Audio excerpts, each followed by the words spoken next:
O ministro Alexandre de Moraes, do Supremo Tribunal Federal, autorizou a destinação de 1,6 bilhão de reais, um fundo de recursos recuperados pela Operação Lava Jato, para ações de contenção, combate e mitigação do novo coronavírus. A medida que a doença vai avançando pelo país. Outras medidas estão sendo levantadas por parlamentares em todo o Brasil.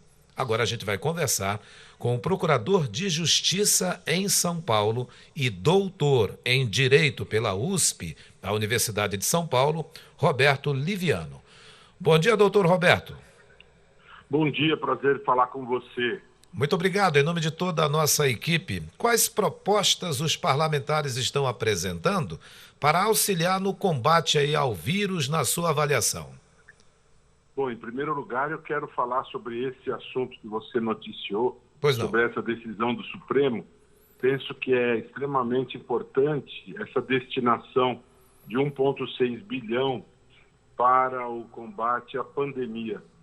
Por que isso é importante? Porque o sentido de você ter o fruto de um trabalho anticorrupção destinado à proteção da saúde da população.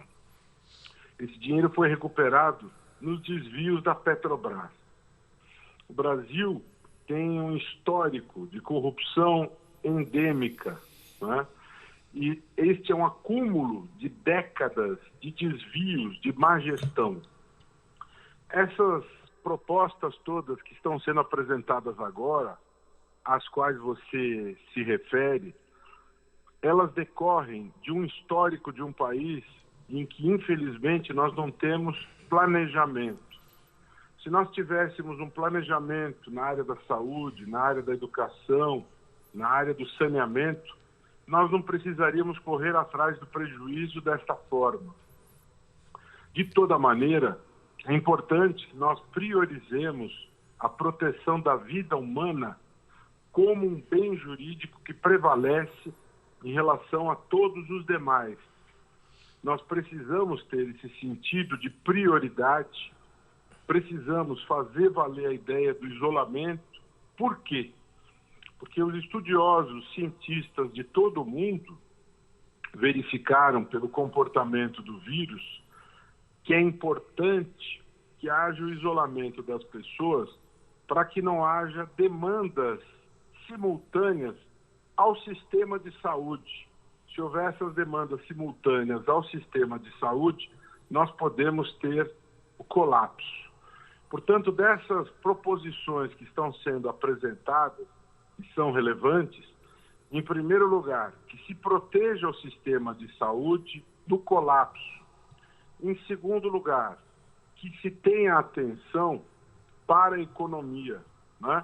Tem que se preservar o maior número possível de vidas, ao mesmo tempo evitando que a economia também entre em colapso.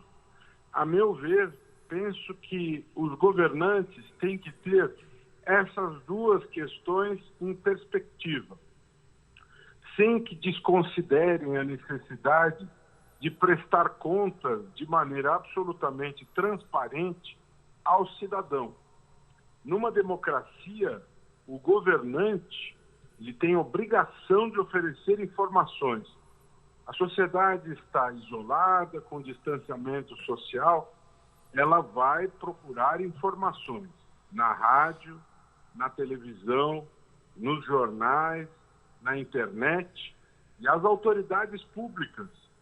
Portanto, a meu ver, a medida provisória 928 foi uma afronta à Constituição, foi uma afronta aos meios de comunicação. Portanto, o Supremo Tribunal Federal andou muito bem protegendo o direito da sociedade, resgatando o pleno direito à informação, reafirmando o dever de informação por parte do Estado, resgatando a plenitude democrática, determinando que o Estado informe aquilo que o cidadão demandar a ele como informação. Procurador, quando a gente observa esse montante de 1,6 bi, A gente pode até achar que é um valor alto, mas nós temos 26 estados, 27 estados e a capital federal, todos eles com problemas diversos. Ainda assim, bem usado esse dinheiro, como o senhor colocou em 2 pontos, proteção à saúde, à economia, podem ajudar nesse momento? Todo o recurso que nós tivermos em mãos pode ser importante, pode ser relevante para a proteção da saúde.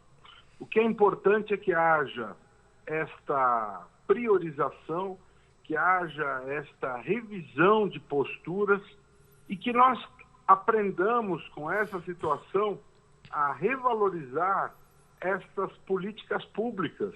Você veja, há não muito tempo nós realizamos aqui no Brasil a Copa, né?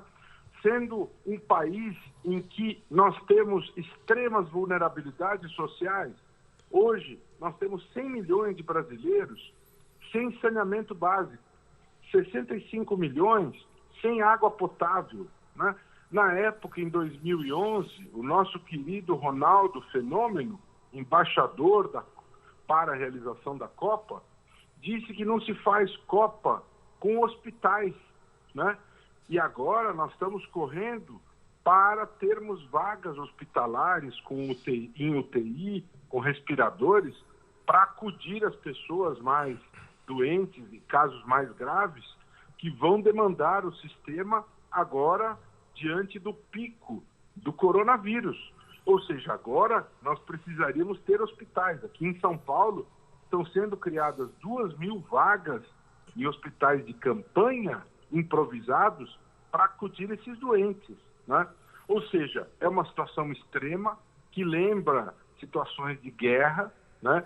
Que nós saibamos aprender dessa situação e que nós tenhamos a cultura do planejamento para o futuro, podemos priorizar essas políticas públicas, nos organizar, nos planejar, nos mirarmos no exemplo, por exemplo, da Alemanha, que é o país que teve a melhor performance em relação à crise. Por quê?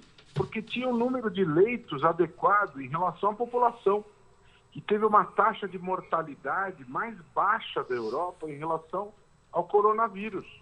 Ou o exemplo da Coreia do Sul, que tem tecnologia, que investiu maciçamente ao longo das últimas 3 décadas em educação em período integral. A educação emancipa o povo. A educação transforma a sociedade. Que saibamos aprender de toda essa crise para que as próximas décadas sejam décadas de emancipação do povo brasileiro. Nós já estamos chegando quase ao final da nossa entrevista e lendo aqui as suas informações, a sua biografia, o senhor idealizou e preside o Instituto Não Aceito Corrupção. E tem uma informação que hoje está dominando as redações de jornalismo Brasil afora, que é a possibilidade de adiamento das eleições, sugerida inclusive pelo atual ministro da Saúde. O senhor concorda? Olha, eu tendo a pensar positivamente em relação a isso, diante dessa circunstância, desde que esse adiamento seja por um período curto. Não me parece uma boa ideia adiar as eleições para 2022. Por um período curto, me parece razoável. Adiar as eleições até 2022 me parece que nega o caráter da alternância no poder. Os atuais mandatários municipais, prefeitos e vereadores foram eleitos pelo povo para exercer os seus mandatos até o final deste ano. Eles não receberam outorga de exercer esses mandatos até 2022. Então, prorrogar por uma contingência, por mais 2 meses os mandatos, é plausível. Por mais 2 anos e 2 meses não é razoável. É usurpação de poder, a meu ver. Roberto Liviano, procurador de Justiça do Estado de São Paulo, doutor em Direito pela USP, é uma articulista de inúmeros e importantes jornais aí no sudeste do Brasil e em televisões também. O nosso muito obrigado por sua participação conosco por telefone, emprestando um pouco dos seus conhecimentos nesse assunto tão importante e delicado que o Brasil atravessa. Obrigado e bom dia. Um bom dia para vocês também, um grande abraço, estamos sempre juntos. Que nós saibamos e consigamos atravessar esse momento tão dramático da nossa história. É isso.